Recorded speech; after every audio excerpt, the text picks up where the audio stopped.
C'est officiel, Pierre Gasly prolonge du côté de chez Alpine un nouveau contrat pluriannuel pour Pierre Gasly. Ce ne sera pas donc seulement pour 2025, mais c'est un contrat pour plusieurs années. Est-ce que c'est 2 ans, est-ce que c'est 3 ans? Ça, on ne le sait pas encore, du moins. Mais c'est une prolongation qui peut avoir du sens d'une certaine manière, même si Pierre Gasly discutait avec beaucoup d'écuries quand même sur la grille, notamment le projet très alléchant et intéressant qui est le projet Sauber Audi. Pierre Gasly a finalement choisi de rester du côté de chez Alpine. Et c'est un point extrêmement important, et c'est quand même un point de bascule quand même dans l'avenir de l'écurie française, le fait de garder Pierre Gasly, et donc le départ aussi d'Esteban Ocon, qui est resté au sein d'Alpine pendant au moins 5 saisons tout de même, ce qui est assez important bien sûr pour Esteban Ocon, pour une collaboration qui aura pu se terminer d'une meilleure manière. Allez, on va dire ça. Salut à Sophie, j'espère que tu vas bien. Et qu'est-ce que j'ai raté? Bah tu n'as rien raté, on vient à peine de commencer. Et donc parler de cette prolongation de contrat de Pierre Gasly qui pourrait être associé l'année prochaine, d'ailleurs je vous le rappelle, à Carlos Sainz. Et ça on va bien en discuter, parce que l'une des...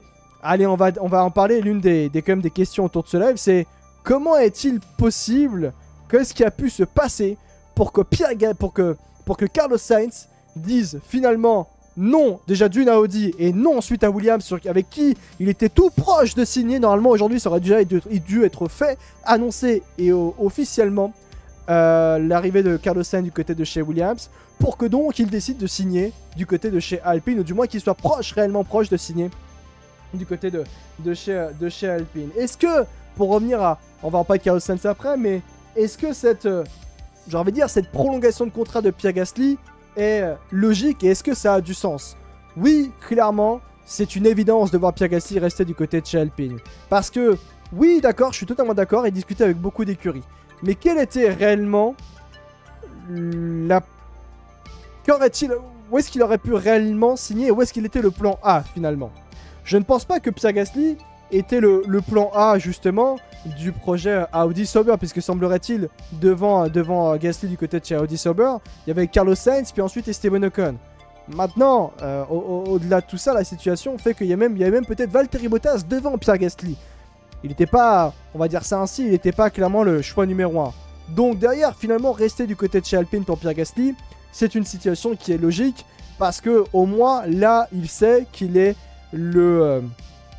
c'est lui qui va reprendre les rênes du leadership de l'écurie au départ d'Esteban Ocon.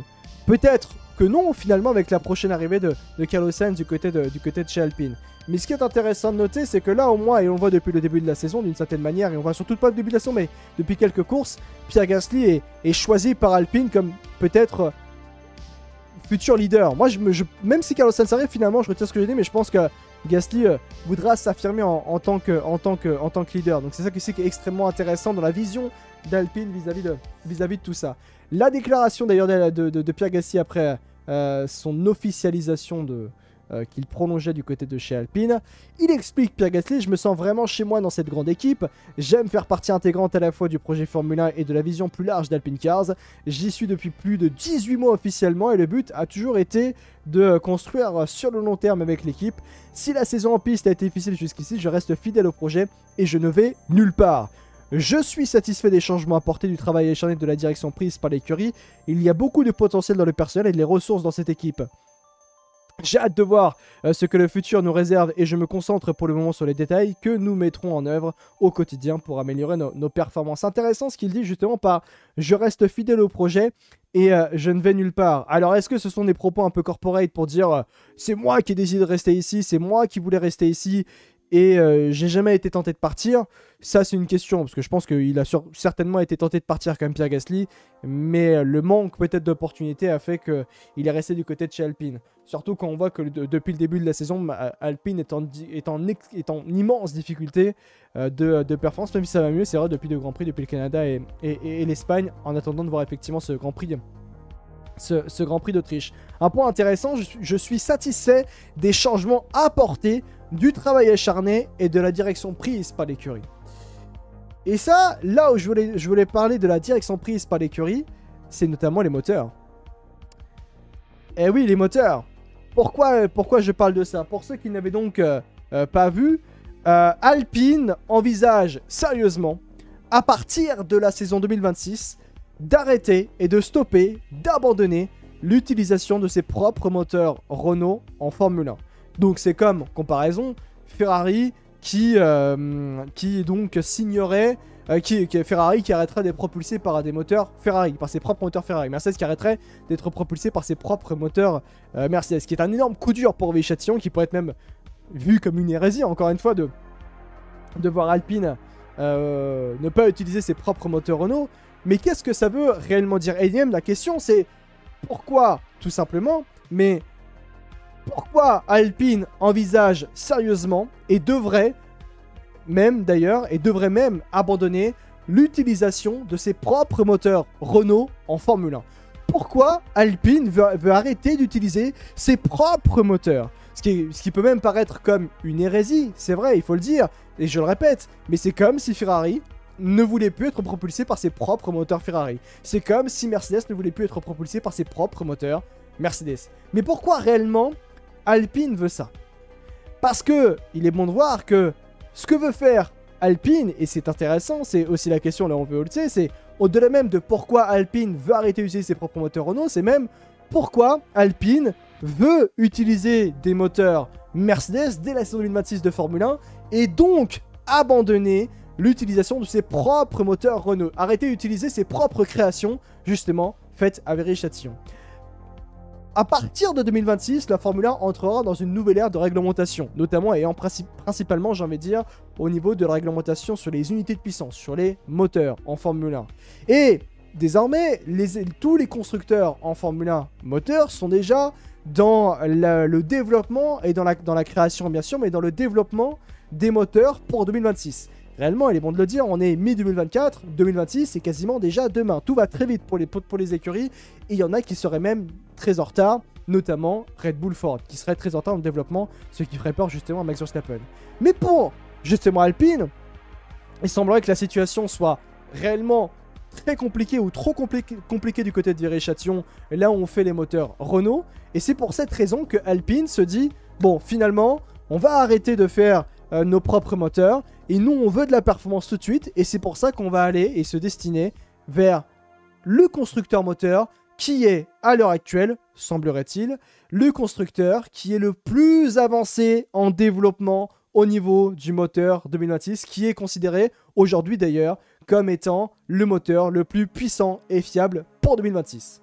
Et bien vous le comprenez, c'est Mercedes. Mercedes à l'heure actuelle est considéré comme tout simplement comme le motoriste pour 2026 qui est le plus avancé justement vis-à-vis de la performance, vis-à-vis du développement et vis-à-vis de la fiabilité.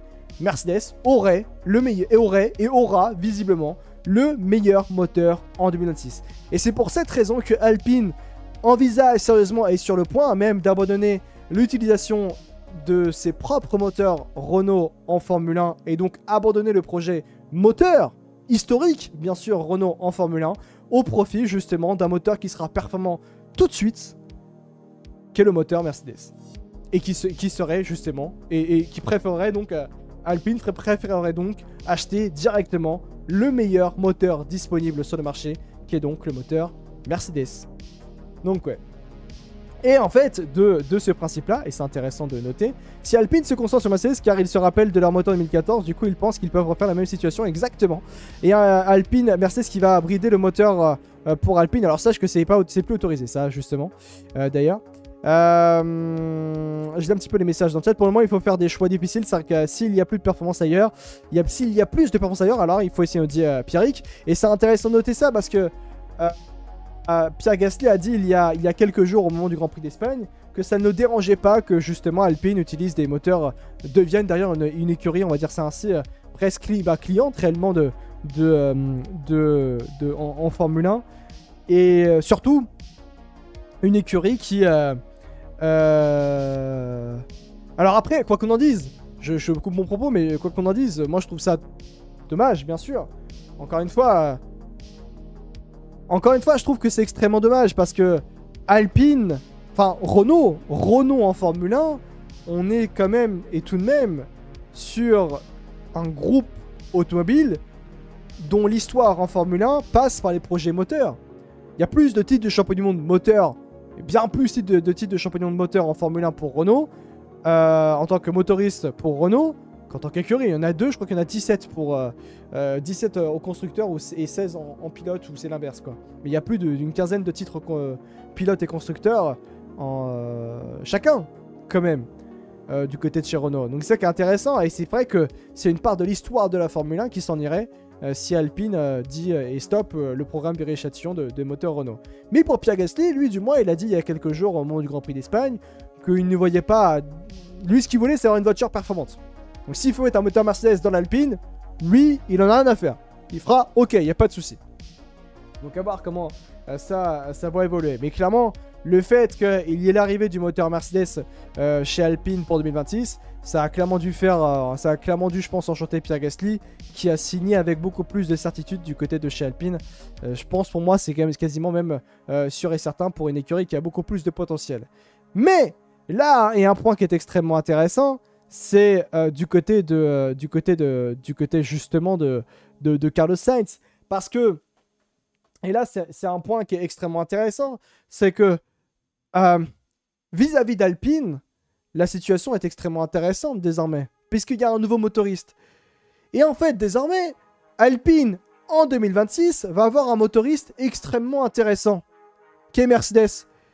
Et grâce à ce nouveau partenariat qui va, semble-t-il, se faire, Alpine redevient attrayante aux yeux de plusieurs pilotes sur le marché des transferts, notamment Carlos Sainz. Parce que donc, retournement de situation dans la village, j'ai envie de dire, Carlos Sainz devrait, et du moins est de plus en plus proche, de signer du côté de chez Alpine et devrait être le coéquipier de Pierre Gasly la saison prochaine. C'est en tout cas ce qu'a affirmé le journal de l'équipe. Et je dis bien que c'est un point qui est extrêmement intéressant, parce que ce qui est fou, c'est d'ailleurs le retour de Gasly, de Sainz du côté de Enstone, puisqu'il l'a été en 2017 et 2018, mais Carlos Sainz du côté de chez Alpine, c'est fou. C'est absolument fou, c'est vraiment le retournement de situation. Rendez-vous compte quand même que Alpine est en train de shipper au dernier moment Carlos Sainz à Williams. Quand j'insiste sur un point, Williams était sur le point, et quand je dis sur le point, c'est le stylo, c'est comme si vraiment on prenait le contrat de Carlos Sainz était en train de signer, puis t'as Flavio Briatore qui arrivait et qui fait Attends, non, on doit te parler. Et on te propose un truc. Et Carlos Sainz quitte la pièce avec le stylo finalement qui redépose sur le contrat, et il va discuter avec Briatore.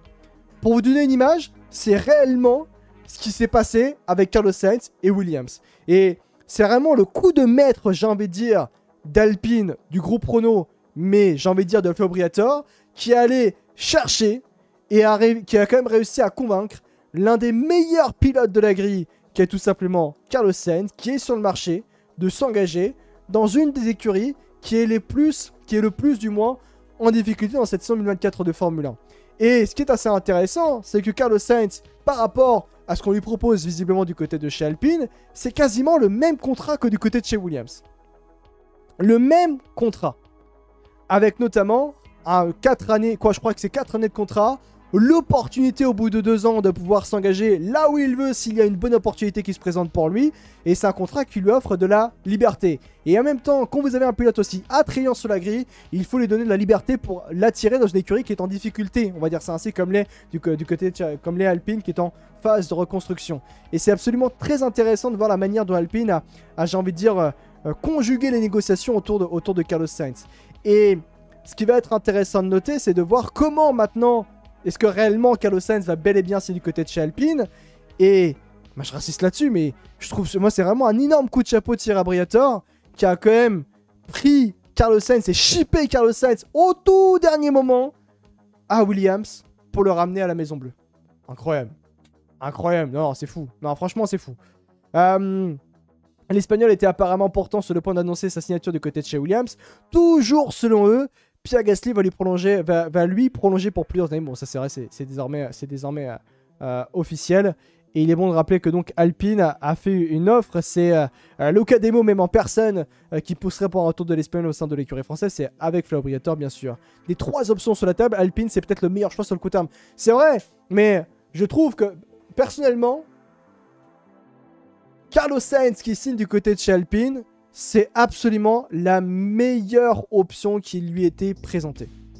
Vraiment, l'option Alpine sur la table est clairement la plus favorable pour Carlos Sainz par rapport à Williams, mais également Sauber, Audi.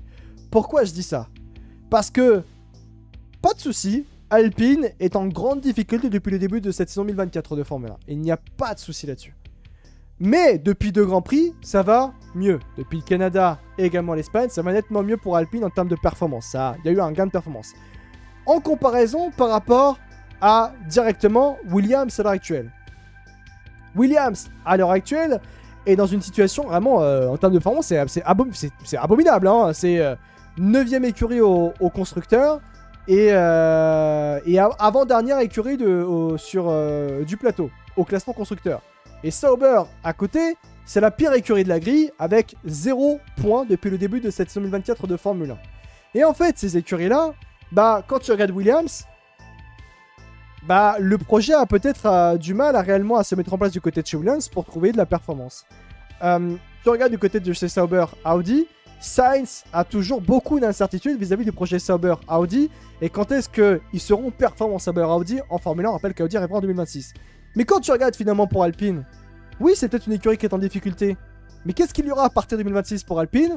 Des moteurs Mercedes, qui, je le rappelle, sont les moteurs qui sont, à l'heure actuelle, semblerait-il, les plus puissants, les plus fiables, et parce que Mercedes est en avance dans le développement et que le développement se passe parfaitement bien pour l'élaboration du moteur Mercedes pour la nouvelle réglementation 2026 au niveau des moteurs.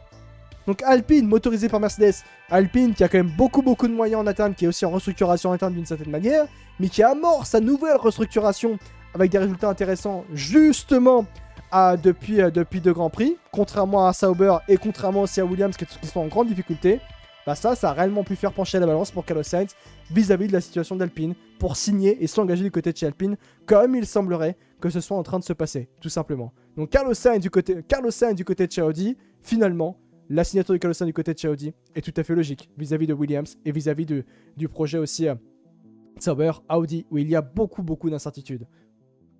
Donc ouais. Voilà Seigneur, comment il va? Salut Rechem, comment tu vas? Et puis Alpine était 4ème il y a 2 ans et Williams et Sauber n'ont pas atteint ce niveau depuis quand même 20 ans, nous dit Pierrick dans le chat. Je dirais pas 20 ans non plus, hein. Il y a 10 ans Williams était aussi dans le top 4. Hein. Sainz c'est quand même une girouette, on parlait de Audi après Williams, après Alpine, donc là si Sainz arrive, il va peut-être changer d'avis. Et sachez que c'est un point qui est extrêmement atteint. J'ai un scoop pour vous, dis-moi Jérém. Dis-moi Jérém, dis-moi tout. Mais sachez que c'est un point intéressant qu'on en reparlera d'ailleurs de la situation de Mercedes dans quelques instants du côté du segment autour d'Antonelli et également de Williams et Audi. Sainz souhaite désormais décider de son avenir après le triple header. Oui, allez, il nous embête au bout d'un moment là, Carlos Sainz. Après, c'est plutôt intéressant. Alors, finalement, tu me diras, il nous embête, mais ça prouve justement que c'est un choix qui est extrêmement difficile pour Carlos Sainz. Hein. On me dirait qu'il a pas des... Alors après, il a pas les choix les plus fameux. C'est vrai qu'il a que des choix d'écurie en reconstruction, tu me diras. Ah, le pauvre, il est paumé. Ouais, je pense qu'il est paumé. Bon, après, tu me diras... je pense qu'au bout d'un moment, Audi, ils en ont marre. Hein. Audi, ils vont aller choisir un autre pilote. Hein, au bout d'un moment. Notamment peut-être Esteban Ocon. Je sais même pas si Esteban Ocon a signé ce contrat avec As. Alpine repart avec 2 numéros 1 bis. Ça peut créer des conflits. Alors oui, ça, c'est plutôt un point intéressant dont on peut discuter. Est-ce que finalement... le line-up Pierre Gasly, Carlos Sainz. Est-ce que finalement le line-up Carlos Sainz, Pierre Gasly du côté de chez Alpine pour 2025 et même pour 2026 aussi d'ailleurs, est-ce que c'est un line-up intéressant? Est-ce que c'est un line-up de fou? Est-ce que finalement c'est le bon line-up pour Alpine au vu des tensions que ça pourrait créer en interne d'avoir deux pilotes de forte personnalité au sein même de la même écurie?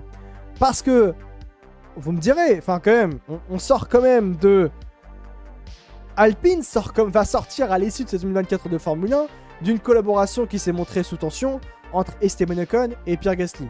Ce que je veux dire par là, c'est qu'il y a eu quand même beaucoup de tensions entre Esteban Ocon et Pierre Gasly, qui ont été aussi mal gérées par l'écurie elle-même, ça il faut le dire aussi, mais il aurait pu être mieux géré la situation entre les deux Français.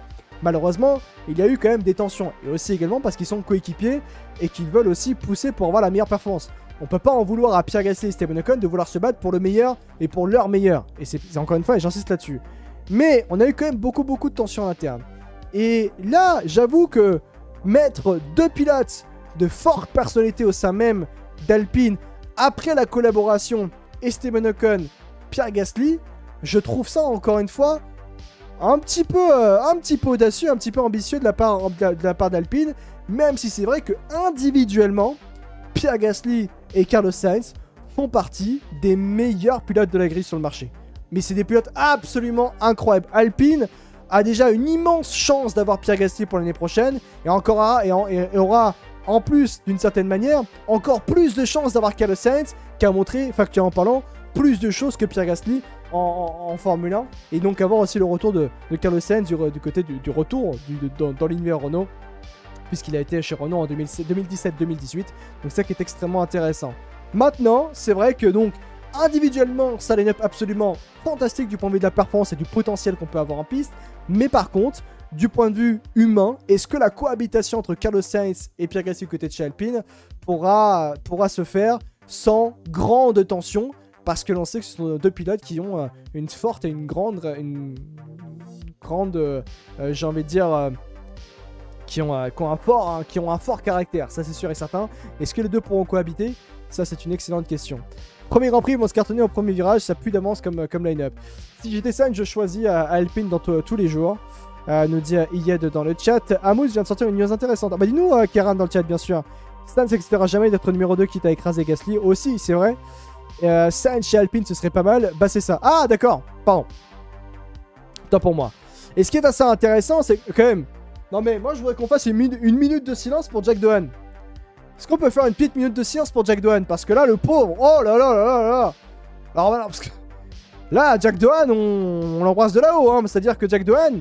Il était sur le point d'être coéquipier de Pierre Gasly la saison prochaine. Et finalement, t'as Carlos Sainz qui fait « Bon, bonjour, finalement j'accepte l'offre. » Parce que, en plus, ce qui est extrêmement intéressant, c'est que Jack Doohan, pilote de l'Alpine Academy, son manager c'est Flavio Briatore. Et voilà. Et voilà. Et ben finalement, Flavio va pas soutenir finalement Jack Doohan. Ah non, ça c'est fou. Donc... ça, c'est plutôt intéressant de voir comment les choses évoluent du côté de chez Alpine vis-à-vis justement de Jack Doohan et que la filière Alpine finalement n'est pas réellement mise en avant. Ocon sera le plan B d'Audi et de Williams si Sainz ne vient pas. Je sais pas si alors... Faut aussi voir si Esteban Ocon est signé du côté de chez As aussi, d'accord.